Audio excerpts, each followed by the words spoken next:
you ever had a guard, wing player dominate as much as Marcus did defensively in the second half? I probably can't remember one off the top of my head. Surely it's happened before, but we had a kid at Tulsa, Eric Coley, that was pretty special in that end. But I thought for a stretch yesterday, or not yesterday, when was it? When did we play? Wednesday. I thought for a stretch, I thought that Marcus had dominated that game as much as anybody possibly could without scoring the ball. I mean, it was unbelievable to watch him defensively totally control everything. He said him and Ochai and Devon have a little friendly competition about steals, who can get more, and things like that. Have you seen them? You know what? They're all actually pretty good. You know, Dot's actually got a few more than Marcus for the season, and Ochai's getting much better at it. He's still, I think, a little bit behind, but you know, if you play that many minutes and you're active, you should at least luck into some good stuff. But the thing that those three are doing right now is basically doing that, but they're also being pretty sound. They've done a good job individually on guarding their man for the most part all year long. But I do think it's been better of late. It didn't sound like that's what they saw on film against OU the first time. Marcus was saying, you know a lot what? of open shots. That is true. I think the first time we guard them okay, but I think they also missed some good looks. And I didn't watch the film session with them yesterday. This will be the first time I've seen them since the game, because I was out yesterday. But I think that's a pretty accurate assessment. Oklahoma had lost 4 of 6. Now I think they've won 3 of 4. What do you see on tape? Why do you see the uptick? Well, I think Doolittle's such a key that when he goes well, then they're awfully hard to defend. Manning's been consistently good all year long. You know, Reeves obviously can score the ball, and others can as well. But Doolittle's the one guy that, how do you guard him? You know, the one guy that as much as anybody is, you put a big on him, he takes you away. If you put a small guy on him, they'll try to post him. I mean, he's probably about as versatile as anybody that our league has offensively. How is Devon's health? I think he's fine. You know, like I said, I hadn't talked to him since Wednesday after the game, but he was in good spirits.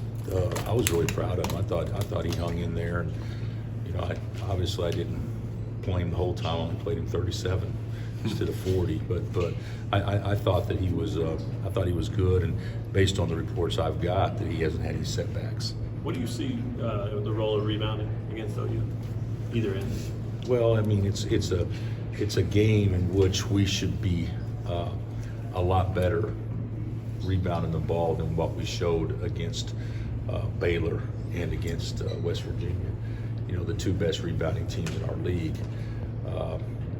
that we would go against controlled the glass basically all 3 times that we played them so far.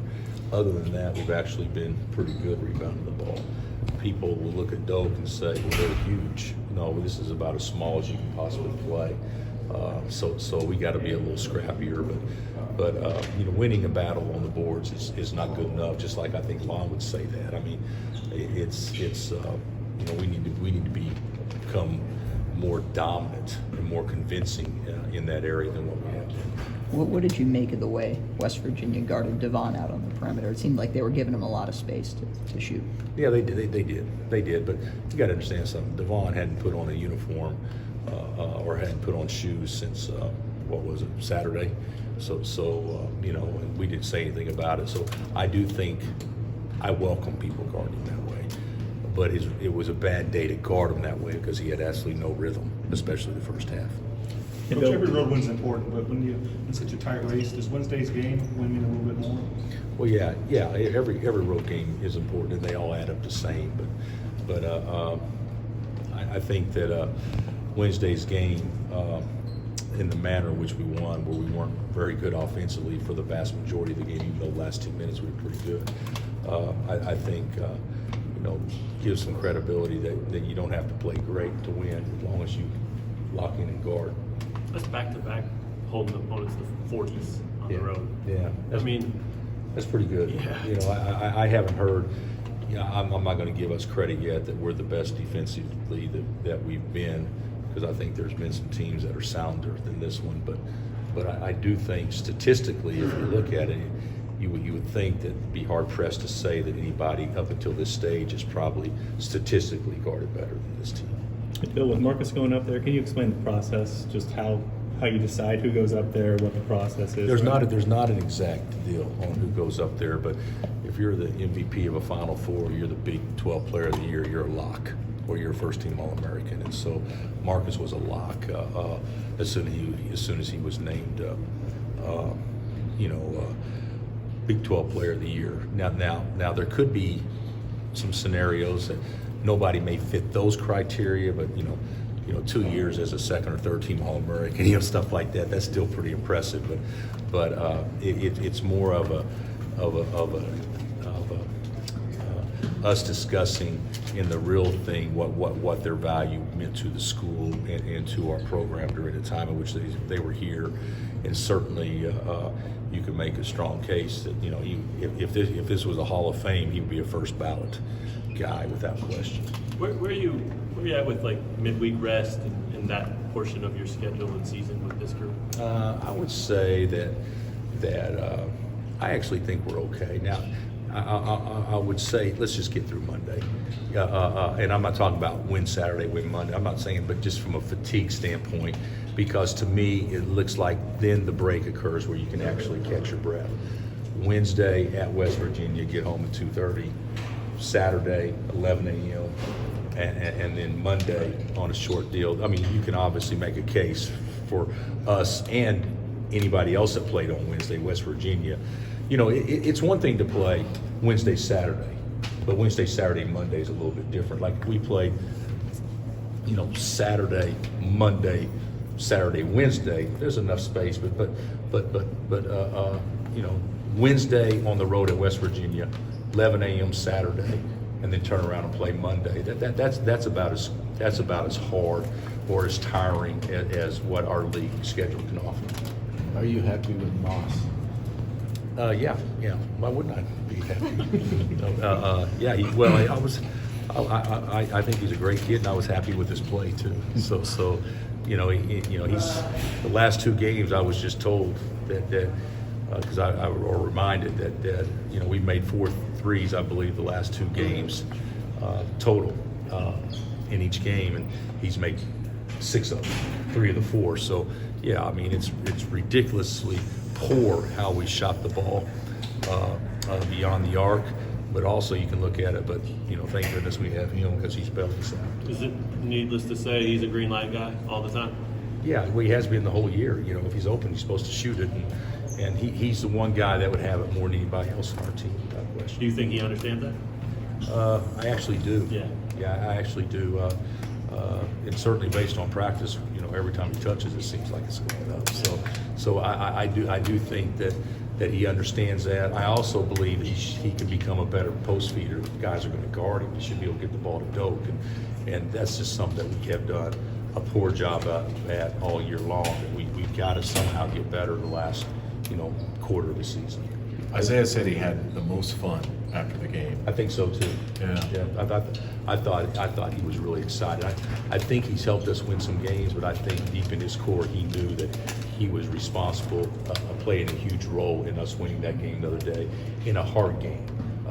So it's one thing to go out and make shots if you win by 20. I mean, in a hard game that you needed every one, I thought he felt really good about himself, which was good to see because he's been terrific attitude since he's been here. Do you think you'd ever open with him again? Yeah, I do, Gary. I think that there's a good chance that could occur, but I'm not going to. I haven't talked to our team since Wednesday, so let me get to practice today first. Go ahead. A lot of top recruits nationally may miss the NCAA tournament, and this season has seemed to be more about the veterans. Do you think that's a good trend for college basketball and interest in the tournament? That's a good question. I think.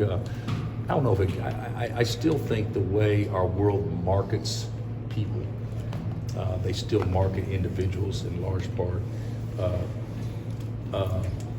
Like Duke was a big part of it last year, but we marketed Zion.